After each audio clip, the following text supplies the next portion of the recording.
Direction la Côte d'Ivoire, voici le gros cadeau du président de la République de Côte d'Ivoire, son Excellence Alassane Dramane Ouattara, à Abuja avant la présidentielle d'octobre 2020. Pour plus de détails, après le générique.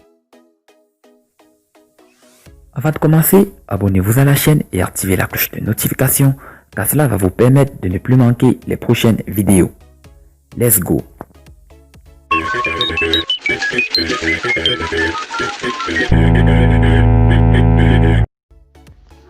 Alassane Ouattara, candidat à la présidentielle du 31 octobre 2020, est vivement contesté par l'opposition ivoirienne.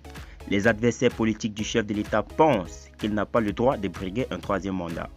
Confronté à des vives protestations, le président ivoirien vient de cadoter le groupe français Bush. Alassane Ouattara cadote Bush. L'information émane de nos confrères Pincha.nta.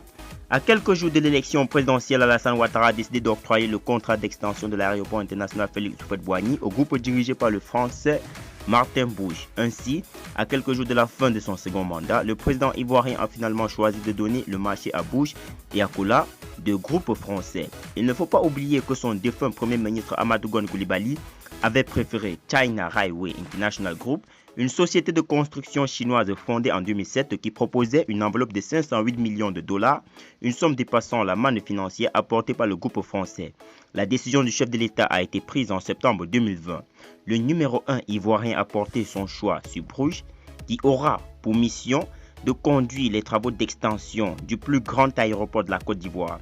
L'État ivoirien souhaite faire passer la capacité de l'aéroport international Félix Houphouët-Boigny de 2 millions à 5 millions de passagers, précise notre source. Selon Pincha.nta, le début des travaux est attendu pour le premier trimestre 2021. Rappelons par ailleurs qu'en avril 2019, les autorités ivoiriennes avaient rejeté une contre-offre soumise par Bush par l'entremise de sa filiale CETAO dans le cadre du dossier de l'aéroport international Félix Houphouët-Boigny.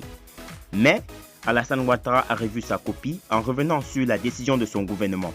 Ce geste du candidat du Rassemblement des Oufouettistes pour la démocratie et la paix est perçu comme une manière d'amener l'Élysée à fermer les yeux sur la volonté de briguer un troisième mandat.